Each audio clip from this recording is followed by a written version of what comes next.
Last night, Hong Kongers gathered around the Space Museum to use laser pointers. No one was hurt, nor were there any fires. It is evident that the police demonstration is an exaggerated showcase aimed at justifying their repeated and false characterization of laser pointers as laser guns. The police has also evaded the question of what constitutes possession of offensive weapons, a question raised by many journalists. We fear that Hong Kongers will live under the reign of white terror and the constant fear that they will be entrapped at any time. Amidst this absurdity, we can see how the police has yet again wasted government resources in another attempt to legitimize their abuses of authority, acts of excessive force, and distortions of the truth. However, we greatly appreciate the Hong Kong Police Force's laudable attempt at pursuing the scientific method. Thus, we urge the police to also demonstrate the firing of sponge bullets, beanbag bullets, and rubber bullets within a 5-meter range, or the exposure to expired tear gas in order to support their claim that their arsenal of weapons is indeed non-lethal. Refusing to do so would simply be inconsistent with the Hong Kong Police Force's insistence on the public's right to know. In light of the many questionable acts perpetrated by the police, we hold today's civilians press conference with the theme, Rule of Lies and Bullets in Hong Kong, Police Abuse of Authority and the Tampering of the Rule of Law. We hereby make the following 3 points. Point 1. Violence at will in violation of civilians' rights.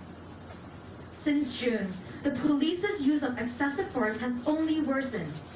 On the 5th of August, during the citywide general strike and assemblies across 7 districts, the police ignored their own letters of no objection in perpetrating multiple acts of violence, tear gas and bullets galore, at least 800 rounds of poisonous tear gas, and countless bullets were fired, rendering the day's worth of firepower a gross match to the total in the past 2 months. While the police alleged that their use of force was only to prevent violent acts, in reality, they had forcefully suppressed not only participants of peaceful assemblies, but also passersby, terrifying young children who broke down crying. In light of such flagrant use of excessive force, we cannot help but wonder, if this is minimal force, what more can we expect from the police?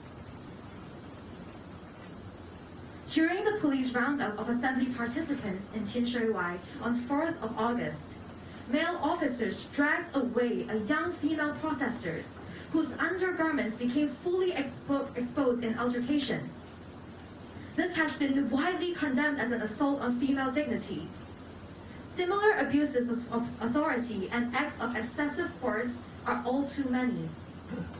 Findings of civilian investigations now available have detailed the degree to which such instances have occurred. Furthermore, the Hong Kong police force appears to have devised a new disturbing tactic, lights out. During the police actions to clear protesters from Wong Tai Sin on 5th of August, witnesses reported that at around 8 p.m., street lights near Wong Tai Sin Discipline Services quarters were turned off. Local residents at the scene expressed grave concerns that this highly resembles the clearance tactics employed during the June 4th incident at Tiananmen Square, which infamously caused numerous casualties. About 10 minutes later, the police started to clear the scenes as hundreds of people were still retreating.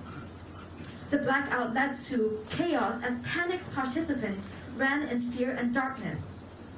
Low visibility resulted from the charging of the Special Tactics Unit and their firing of tear gas, almost triggering a stampede while the crowd continued to retreat, and impeded the ability of reporters to clearly report on the incident. The police again deployed similar dispersing tactics in the operations in Sham Shui Po.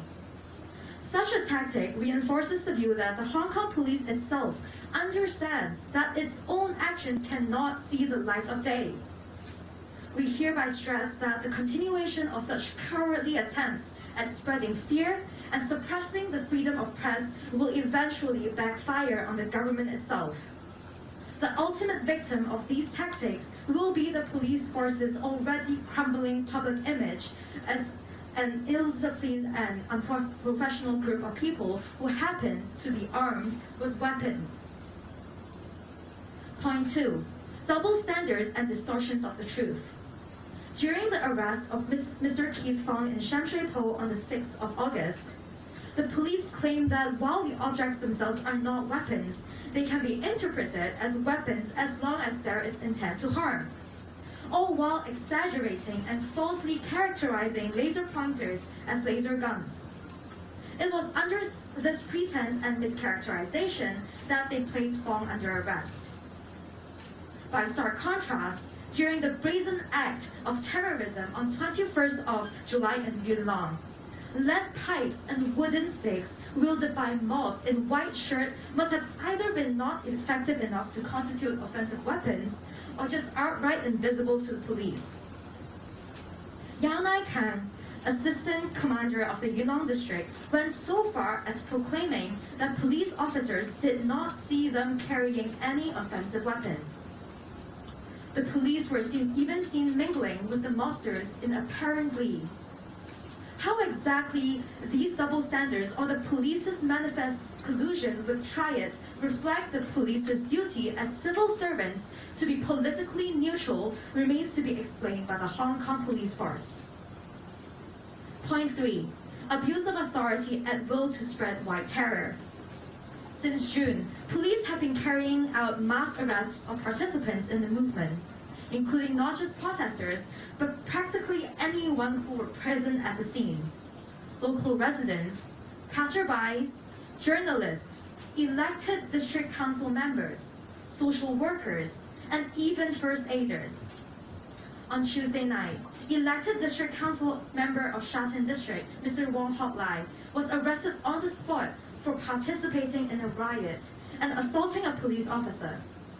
Since these allegations were clearly unfounded, the police later had to demote his charge to the lesser unlawful assembly offense instead.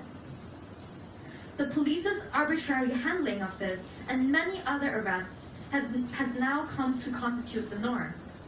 The police often take advantage of the 48-hour custody period and resort to all sorts of verbal abuse against detainees, including threats and intimidation, to hang a sword over the heads of all Hong Kong citizens who merely wish to exercise the freedom of expression that is guaranteed under both domestic and international law.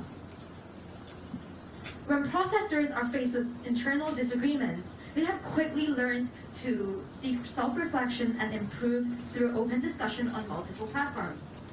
This is a shining example of mutual cooperation and direct democracy in action. Government officials and supposedly professionally trained members of the police would do well to take a leaf from this book. In relation to their trigger-happy attitude in abusing lethal weapons and placing citizens in grave danger, their complete lack of remorse does not at all mean that such remorse is not due. Far from it. Had the Hong Kong police force attempt at logic, science, and fact-finding during their laser demonstration been similarly implemented to investigate their own shortcomings, Hong Kong's situation today would look much different to how it does now. The basic responsibility to protect Hong Kong citizens falls squarely on the police. Their continuing refusal to take on this responsibility reflects damningly on its already fragile image. Hong Kongers will not give up now, nor give in until the 5 demands are fulfilled and justice is served. Upcoming events include the silent assemblies to be held at the Hong Kong International Airport on the 9th, 10th, and 11th of August, the Out of the Lenin Wall March in Tai Po, Liberate Wong Tai Sin March, and For the Future of Our Children March on the 10th of August. as well as the march in Eastern District and Sham Shui Po on the 11th of August. The Hong Kong government's attempt to achieve the impossible by trying to exhaust the inexhaustible will not prevail. Their failure to properly address the 5 demands, to take immediate action to bridge societal divides, and to salvage the damaged reputation of the police force will only serve to add fuel to the already raging fire. We demand to be released from this reign of white terror and look forward to returning to a peaceful and normal life.